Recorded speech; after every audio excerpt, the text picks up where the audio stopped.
Today is an anniversary, a dark one, but an important one, and we're going to talk about that tonight. Let's talk about citizenship, visas, immigration. That'll be always fun and spicy. Are we getting somewhere with Ukraine? All that and more coming up on I'm Right.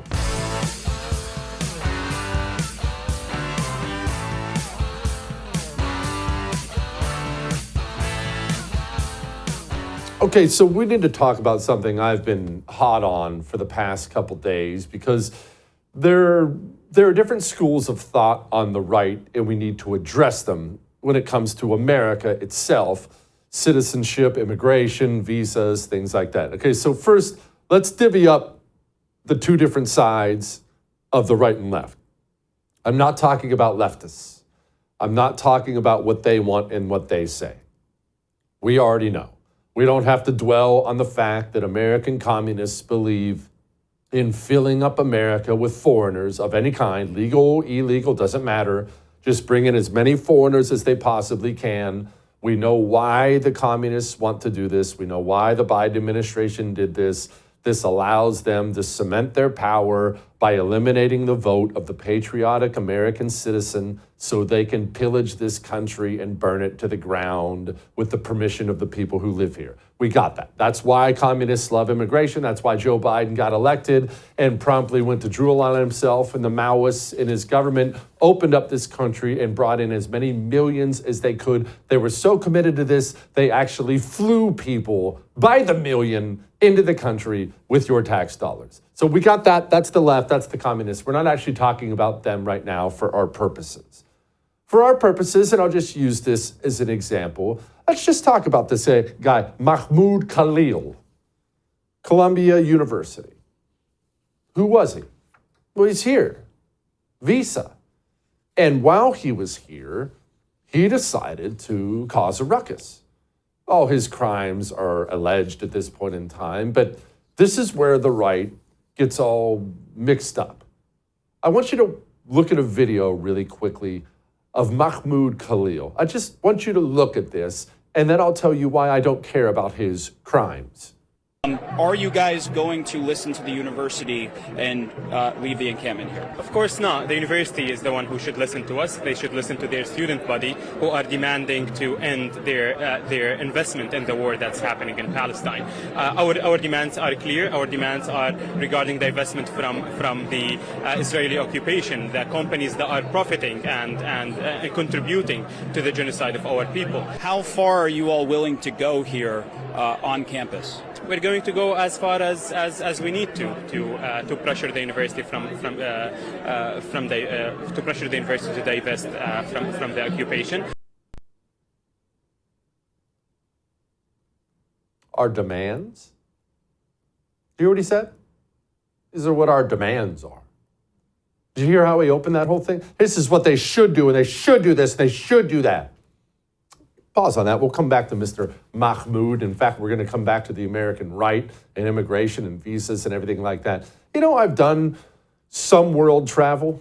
Now, obviously, I didn't grow up with a lot of money, so we didn't, when we were vacationing, we were driving down to Tennessee to go fishing. That's what we did. But my time in the Marine Corps had me see a couple different places, Japan, Thailand, some not so great places in the Middle East. And since then, I would say in recent years, now that my kids are getting older, we've done a little bit more world travel. We've been to Mexico. I've been to Canada. I've been to Italy. Went to Germany.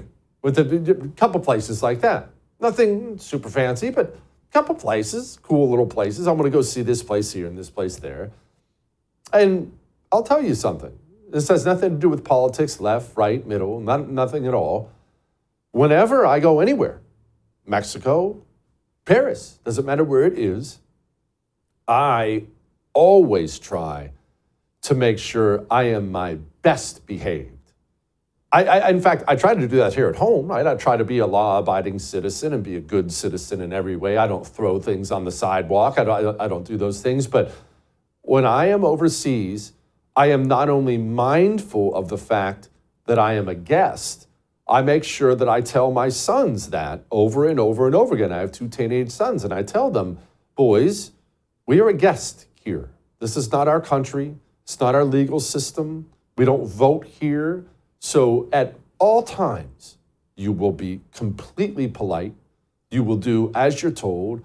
You won't even jaywalk in Rome if you happen to be in Rome, because you are a guest. And guests should always be on their best behavior, no matter what, without exception. That's how I behave, and that's how I insist my sons behave when I travel to another country.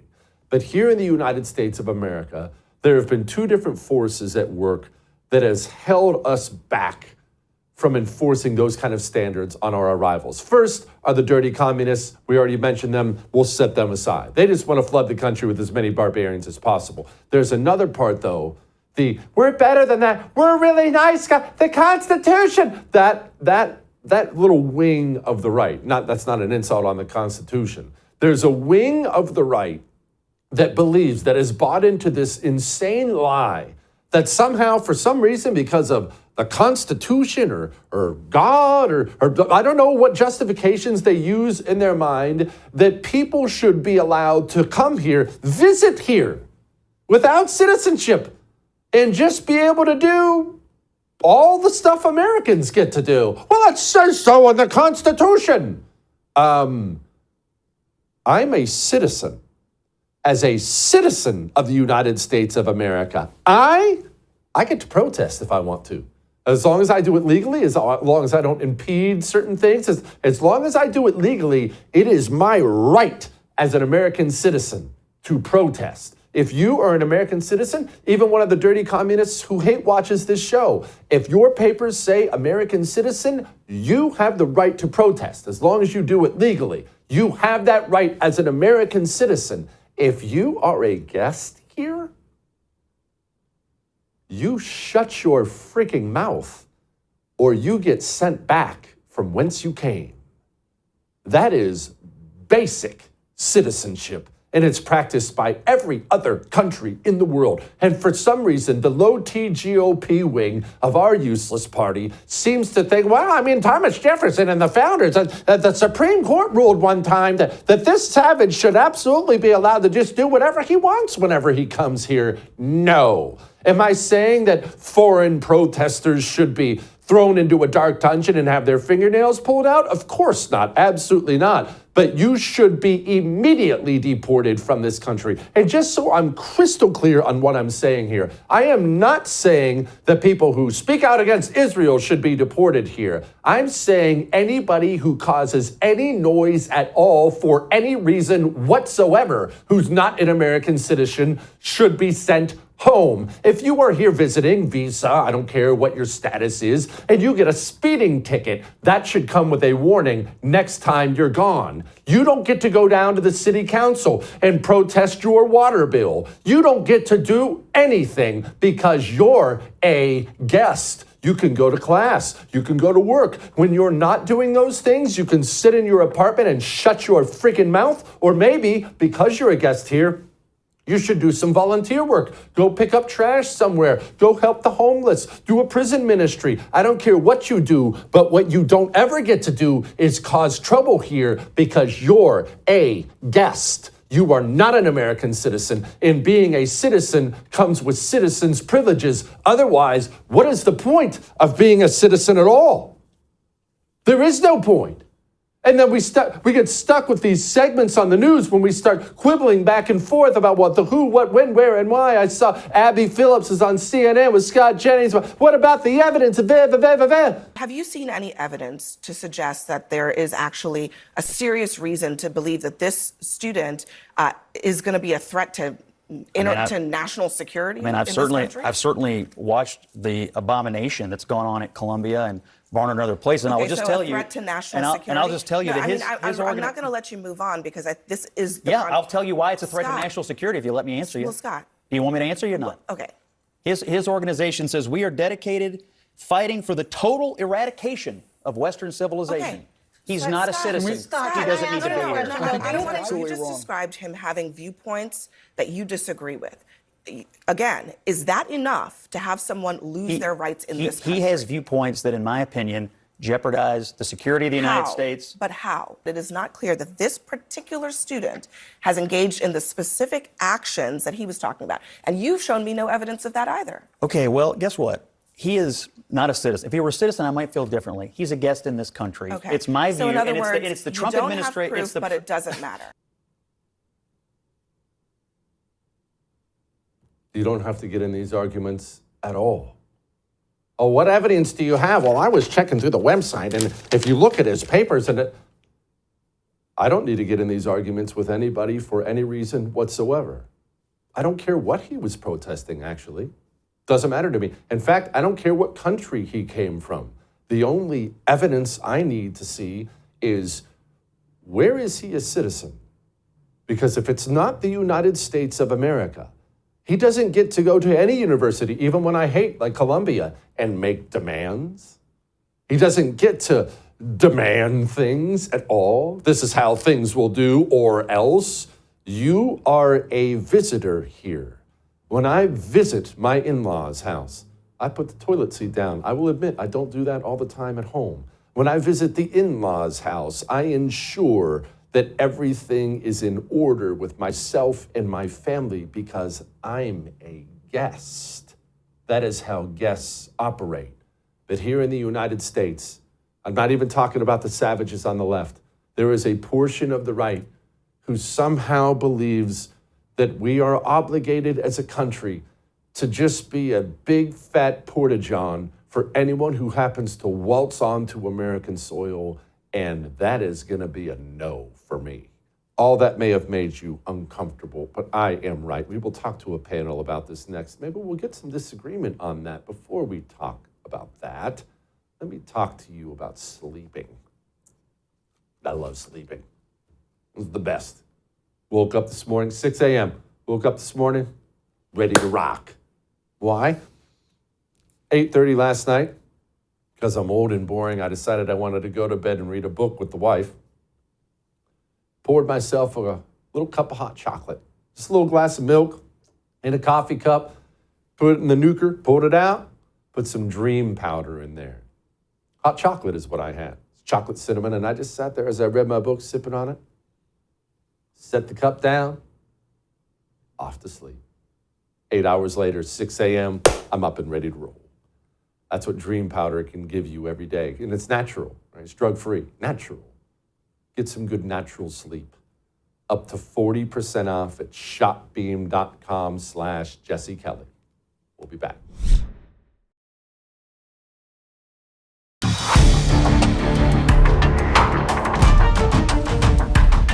All right, so let's discuss this immigration thing because a lot of people love it. A lot of people kind of hate it. A lot of people, well, I guess those would be barbarians like me, think it actually doesn't go near far enough. It's too narrow. As I said, I'm fine with deporting some Syrian dude for protesting. That's fine with me. But we need a lot more. Joining me now, Brittany Mayer, host of the Britt Mayer Show, which is wonderful, I might add.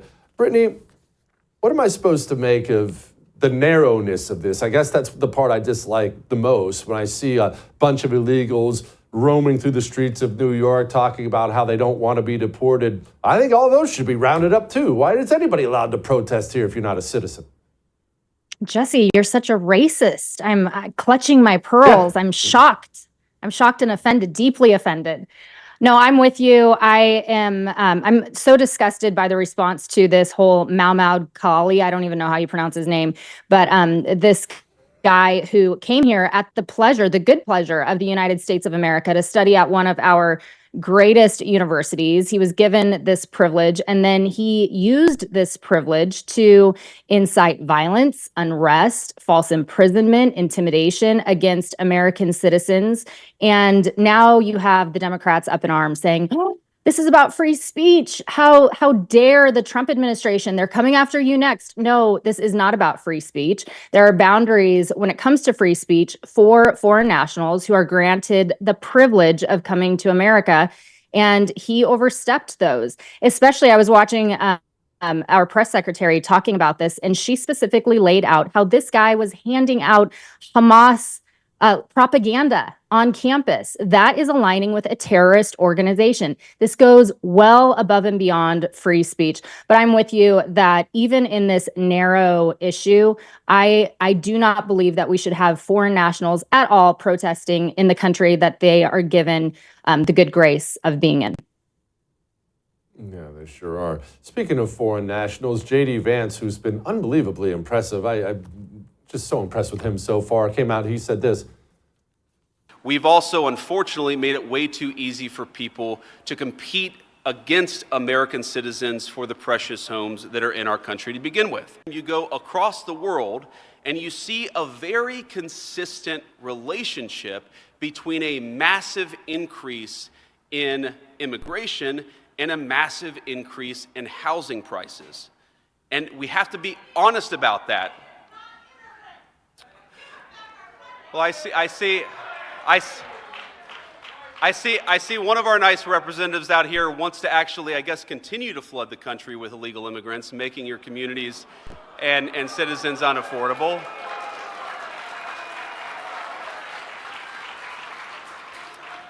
But ma'am, with all respect, one of the reasons why we're doing what we're doing is because we want to make it more affordable for Americans to live. Britt, you've never seen anything like housing prices go up because of illegals in California, have you? Oh, no. I mean, we're clearly, you can tell that people are just flooding into California because of how affordable it is. We don't have a mass exodus happening here in California at all. No, I actually pulled some stats earlier because I was looking at this issue.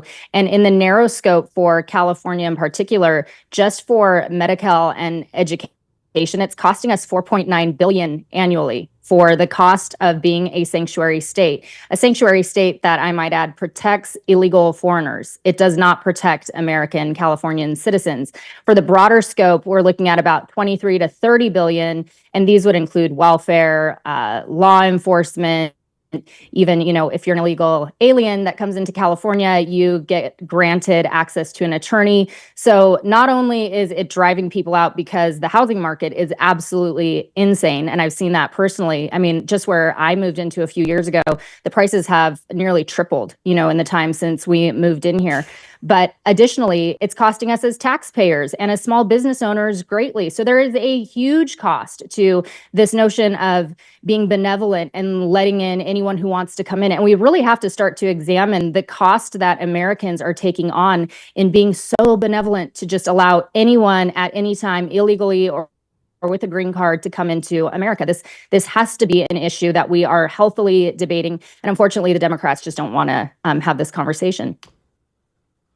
Britt, along those same lines about the people pouring in here, I think we should have a conversation about all the religious, and I'm very much using air fingers quotes on that, all the religious NGOs who are bad actors in this. Catholic NGOs, Christian NGOs, Jewish NGOs, Mormon NGOs. A lot of these commie NGOs use religion as a skin suit to somehow try to biblically justify filling up the country with rapists and barbarians. In fact, you can find all kinds of skinny jeans wearing loser pastors in this country trying to do the same thing. Somehow, I don't even know how you would get to that logic, but it's really gross to see.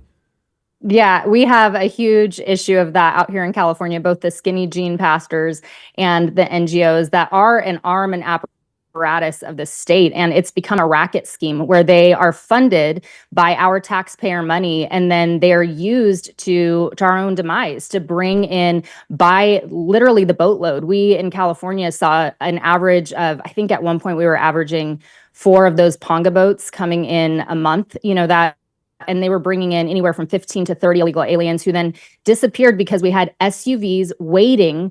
There were bonfires that would signal to the waiting SUVs where they were coming in under the dark of night. Well, then when that became so easy because there was no pushback against that, they just started coming in on Saturdays with little kids building sandcastles. So we had that issue. But then on the border, the land border, we had NGOs hanging out, readily accepting these illegal aliens who would cross over, and they would welcome them with waters, with iPhones, with papers showing them where the nearest airport was and where the housing facility that was set up by these NGOs was available to them. And then they were transporting these illegal aliens from either the beaches or our land borders to these housing locations. And then in the case of San Diego, we spent millions of dollars on a bougie welcome center that then vetted and processed these illegal aliens, which basically means we welcomed them with open arms and sent them sailing into the United States of America as ghost foreigners who ended up in your backyard. That's the reality of this racket NGO system in America.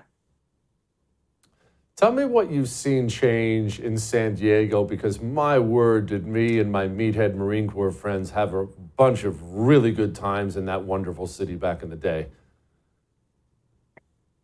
I grew up in San Diego, so I know what you're talking about. And it's not the same San Diego that it was when you were a meathead out here, Jesse. It's become so much, to be very honest, it's become so much dirtier, so much more unsafe.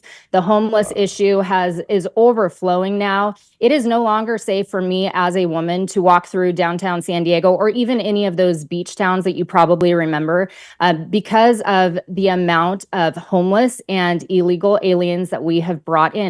We brought in 4 times the amount of the Padres Stadium in San Diego just in 1 year alone. Oh. That's an insane amount of illegal aliens that we brought in. But here's the clutch line. Is they did not stay in San Diego. Our San Diego International Airport was a shuttling ground for these illegal aliens. So yes, San Diego has changed and it's become much more unsafe and unlivable because of cost and because of the people that we have brought in, and we don't know who they are. But additionally, we have sent them flying all over the United States. So they're landing in conservative areas. This is not just a San Diego issue. It's not just a California issue. This has become a national security threat. And that's why I'm so thankful for Tom Homan coming in and saying that he wants to clean house. He wants to deport en masse. I am all for that. Why don't they vote differently? I ask this a lot. I'm not worried about you, but I ask this a lot of people, my friends in New York City, who get so frustrated, and they all have Democrat friends, right? They all know somebody, because that's most of the city. And every time I ask one, are they getting ready to vote differently? Because they're all mad about crime. They're all mad about the homelessness, just like this. And I've never once had an answer of, oh yeah, they're going to vote differently the next time. Oh, every time it's, well, no, they're not. They're mad, but they're not going to change their voting behavior. Do you know any Democrats? Are they ever going to change? You know, we are seeing a flip out here in California.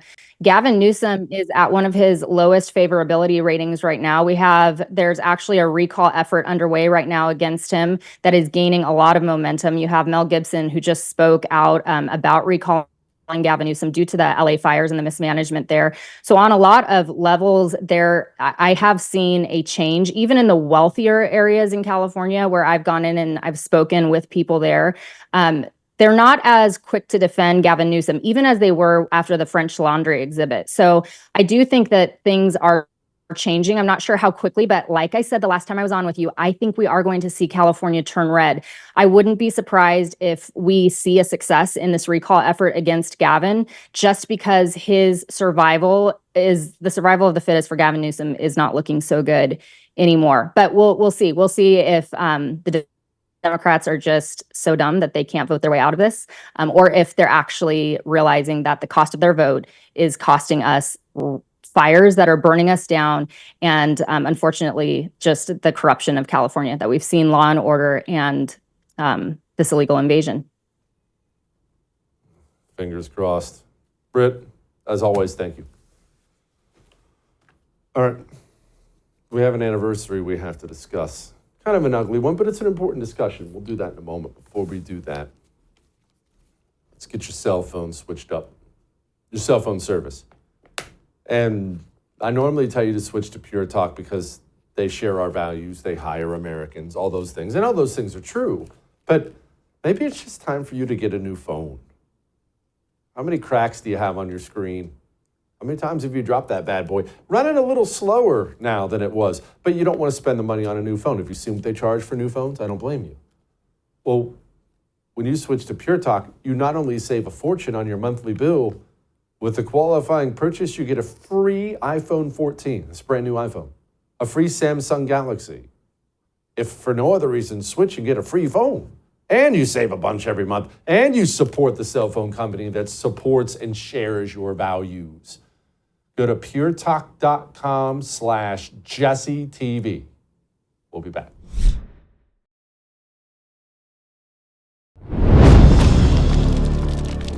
Today is our anniversary, you and me, 5 years.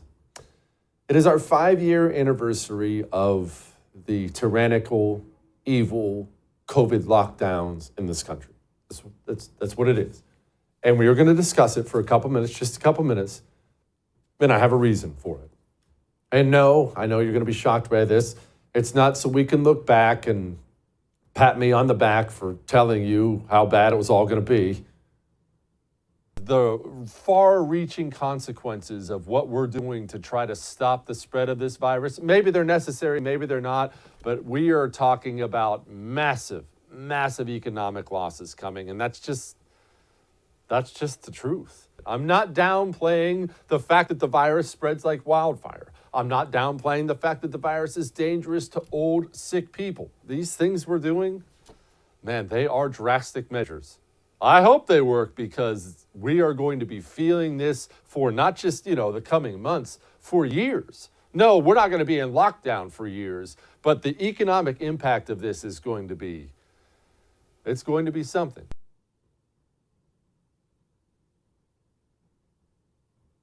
Well, here we are, 5 years later, and as you sit here watching I'm Right, just know that there's a big budget floating its way through Congress, a big bill with spending levels equal to the spending increases we did during COVID. It's not just that we felt it then. Today we feel it. Are you angry about inflation? Are you angry about all the things in your life that cost so much money? You do remember the genesis of all that, right? It wasn't Joe Biden. The genesis of all that was stopping a $20 trillion economy for a chest cold. The genesis of all that was in junk science, garbage, ridiculous concepts like social distancing. Do you remember? Don't forget. Don't let it go. Do you remember standing in the grocery store with the little feet? You stand here and you stand there, and you had to walk up to the cashier who had the stupid sheet of plastic in front of it and the dumb little paper mask on? Do you remember? Let's just focus on social distancing for a moment, because I know you remember when they all suggested it. Here's what I want you and America to know. Those projections are definitely sobering, but they don't have to be our reality. If we really do our part, stay at home, social distance, then we can flatten our curve even below those projections. Social distancing is absolutely critical. And if you can't social distance and you're outside, you must wear a mask. Other than wearing masks, washing hands, avoiding crowds, and social distancing, what more on a policy level do we in the United States need to be doing? Well, what we've got to do is make what you just said, Jake, uniform, not spotty. Everybody's got to do it. There's no excuse not to do that right now, because we know that can turn things around. There's no excuse. Everyone has to do it. Just social distance. I just want to remind you that social distancing, that was what destroyed your child's education. Social distancing. That was how they justified you having to say goodbye to your dying mother on a Zoom call. Social distancing is how they justified wiping out a third of the small businesses across the country as the land of the free United States of America turned into North Korea because of a virus. Social distancing. Oh, and I think now would probably be a good time to remind you, out of Scott Gottlieb's own mouth, they made the whole thing up. The initial recommendation that the CDC brought to the White House, and I talk about this, was 10 feet. And a political appointee in the White House said, we can't recommend 10 feet. Nobody can measure 10 feet. It's inoperable. Society will shut down. So the compromise was around 6 feet.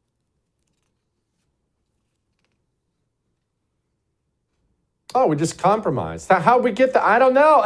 I'm not sure. Whatever. Just make them do it. They took a concept. No one even knows who exactly came up with it. Arbitrarily picked a distance and then just issued orders to the entire United States of America, and you had to say goodbye to your dying father on FaceTime. Couldn't even have a funeral for your grandpa. And I do want to remind everyone, in case you're sitting there, this is common. We do this to ease our own minds. Maybe you're sitting there making excuses. Well, nobody knew. That's a bald-faced lie, for one. Lots of people knew. The people who did know were censored right and left.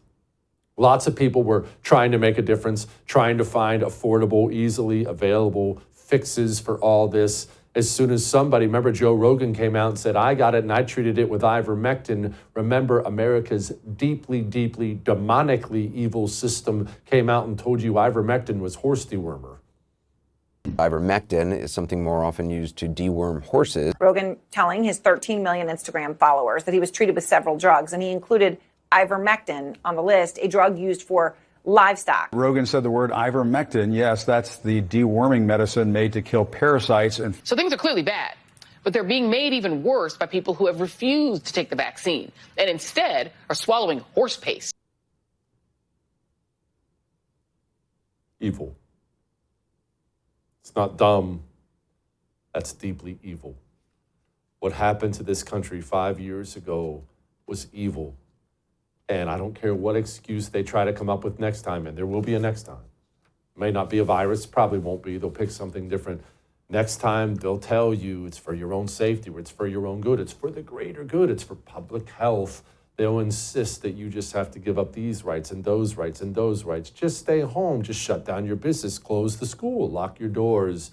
Make sure next time, unlike last time, we all embrace what being a free person actually is. Just a reminder. All right, let's move on. Let's talk about the UK. Let's talk to someone in the UK, see how things are going over there. Let me talk to you about something American know. Wasson Watch. My watch company. Well, it's not mine. I just love them. Friends with the owner. He's a United States Marine. He fought for this country. He is not just the man who makes these high quality watches, amazing gifts, I might add, but he's a man who's chosen to put his beliefs into the watch company. How many watch companies do that? How many watch companies have you ever heard in your life come out and vocally support the unborn, the lives of unborn babies? Wasson Watch does this all the time. How many watch companies come out and talk about your Second Amendment rights? Wasson Watch does it without fear. Doesn't that appeal to you? It sure does to me. It's not just the quality of the watch, which is amazing. It's that they share my values. 10% off a Wasson Watch for you. WassonWatch.com, promo code Jesse. We'll be back.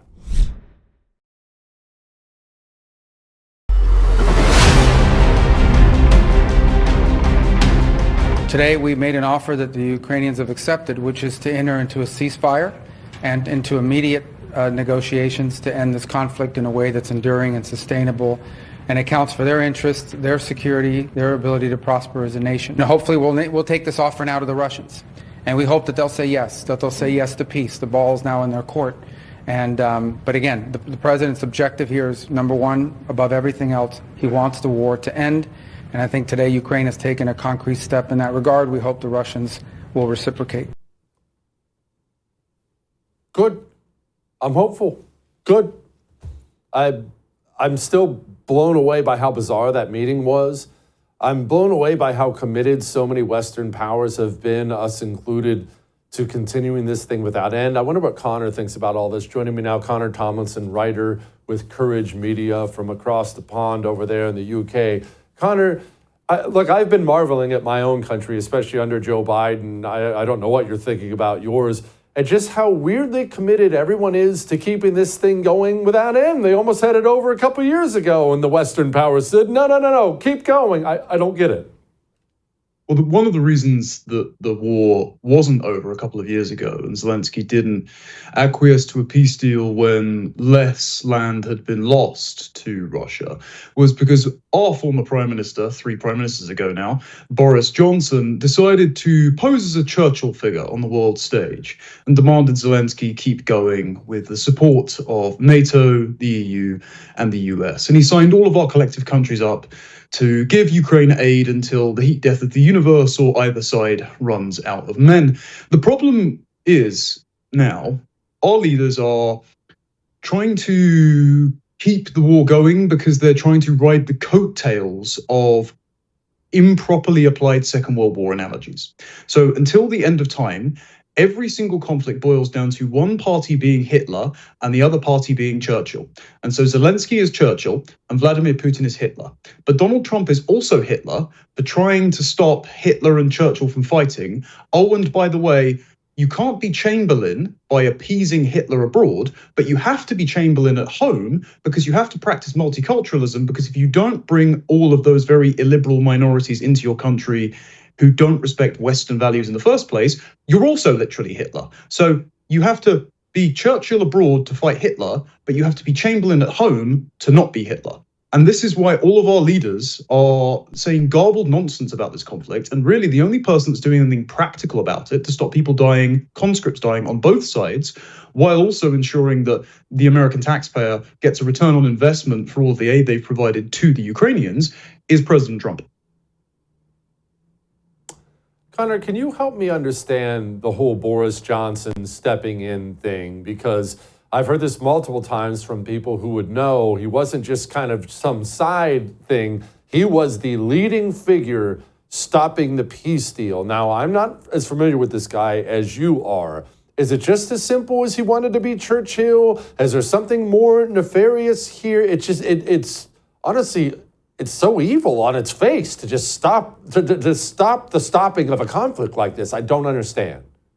I think domestic conflict played a lot into this. So for context, the UK had, I think, the 6th strictest lockdown in the world between 2020 and early 2022. And Boris Johnson accelerated the end of that lockdown while he was getting briefings of incursions on the Russia-Ukraine border. And he was very unpopular and ended up being ousted as the leader of the Conservative Party because while he imposed these lockdowns where people couldn't see their dying family members, attend funerals, spend Christmas with their loved ones, he was having numerous parties in the garden of Downing Street, and lots of his staff were having drinks. And he wasn't present at all of those parties, but lots of them were pinned on him. And it was endemic of the culture in Downing Street where he thought there was one rule for we, the political elite, and one rule for the rest of the plebs that we impose it on. And Boris Johnson was tanking in the polls at the time because of his handling of lockdown and because of his perceived hypocrisy, and this dragged out until the summer. But the only thing that was keeping him popular in any way to the British public was his handling of Ukraine, because he was unwavering in his insistence that Putin was the aggressor, that this was the Second World War re-won, and so he had to play the part of Winston Churchill. And he's still trying to play that part, even after over 1 million Ukrainians and Russians total have died, and even after both sides really haven't moved very much. I mean, the Russians have spent an awful lot of blood on the conflict, but not nearly as much treasure as the sanctions would have liked. The Ukrainians have spent a hell of a lot of blood and a lot of our treasure, and as much as we'd like to say, you know, if it were our country, we wouldn't give up a part of it, it doesn't matter how much we would give up. What matters is how much we can defend of our own accord. And the problem is, without a lot of taxpayer subsidized aid from the US, the UK, and Europe, the Ukrainians are barely hanging on by a thread. So actually, Boris Johnson put them in a war that they cannot win. And now President Trump, to his credit, is trying to get them out of it, while the rest of the European Union saber rattles on behalf of escalating a war that they themselves don't have the troops to fight. I mean, just one quick stat for you, Jesse. The Times ran some polling earlier this year for Generation Z in the UK, and only 11% said they would fight for the UK. What they mean by this is only 11% said they would fight to sign up to die in a war that the UK would involve them in. Lots of that's because lots of Generation Z, the very diverse generation in the UK, don't feel the UK is their country. But a lot of it is because young, straight white men like me know we are public enemy number one of the modern anti-racist woke state, who have been told since birth that pretty much every war is bad and have seen every foreign policy bench in our lifetime fail and are thinking, why would I fight for this particular world order? Why would I fight to put pride parades in Kyiv for a government who doesn't like me very much? So even if Europe involves its populations in these wars, they can't really do anything without America's say-so. They don't have the troops to fight it, and they also don't have the energy to fight it because they've spent in the last year more money on Russian gas exports than they have on aid to Ukraine while the war's going on. So complete hypocrisy. President Trump's the only one that's speaking sense on it. Okay, so what was Starmer talking about, your PM, for those not aware? What was Starmer talking about when he was talking about we'll send the planes and the troops? He made it sound like Lord Raglan was sailing through the Dardanelles as we speak. Well, if you notice, he said that and then immediately said, if America wants us to. What he was trying to do is get a clip for the UK media, who for some reason doesn't like President Trump very much. They haven't realized actually how much good the revolution, the Second American Revolution across your side of the pond is doing and how much we would want to copy that, actually.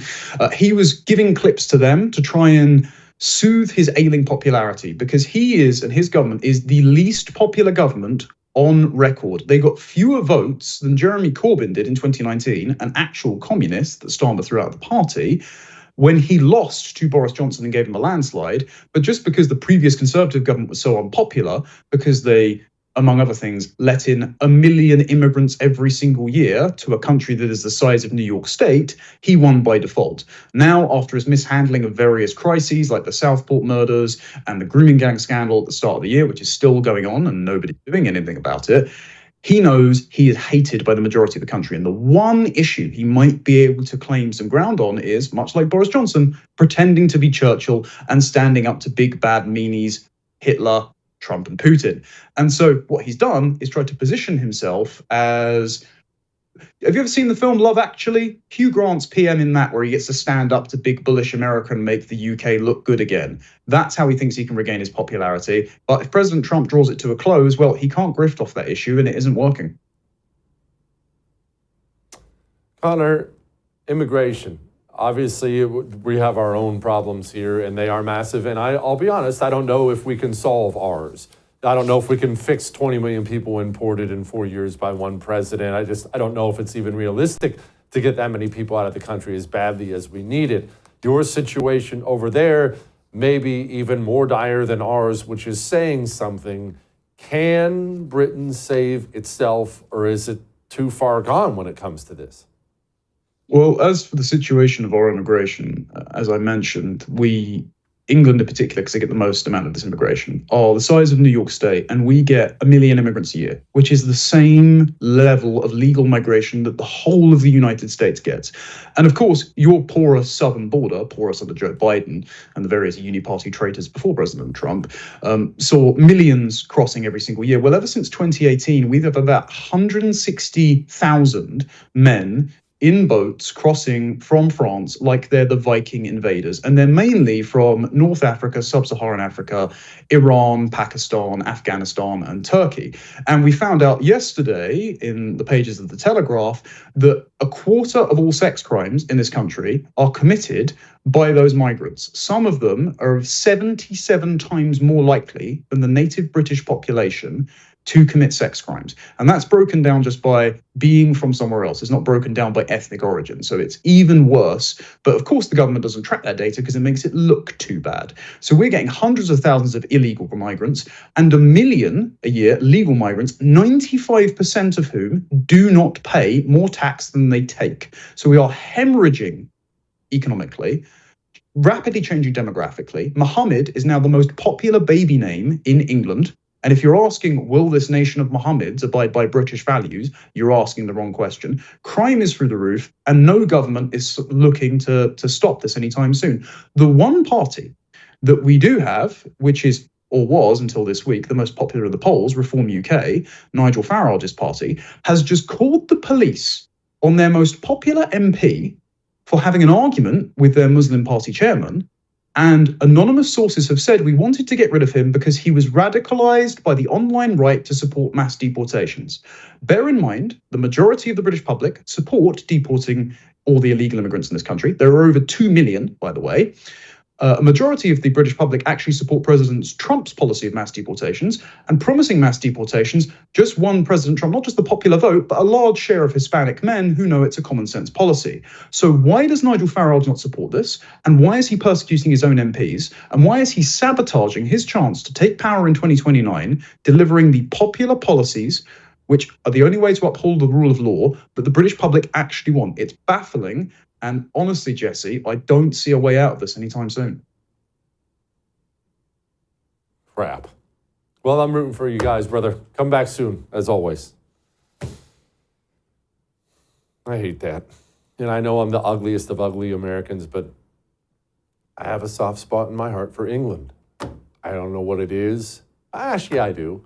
They have a really cool culture, historically, really cool military tradition there. I love the fact that they were this global naval power once. It's a cool place. The food's garbage, but it's a really cool place, and I want them to come back. Anyway, we're not done yet. We have more. Hang on.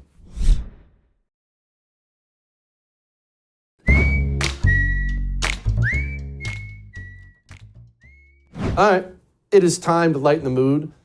And I think everybody remembers DJ Daniel, the kid from the Trump speech, the joint session of Congress, basically the State of the Union the other night. Kid, 13 years old, battling brain cancer. He's the one who got the Secret Service badge. Maybe you thought that his little time in the limelight was going to come and go.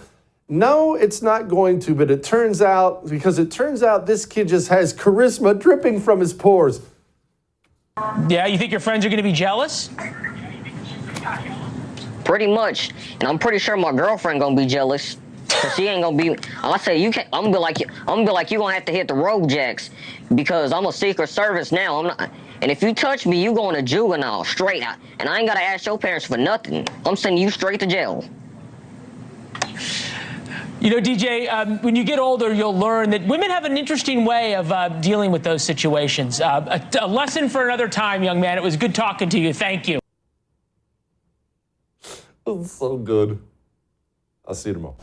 I would thank you for coming to my YouTube channel, but I know how brilliant it is, and I know you love it here. So subscribe and watch. We're going to start really ramping things up and putting some funny stuff, some interesting stuff out there, some collaborations. Either way, my YouTube channel is officially the place to be. So stick around.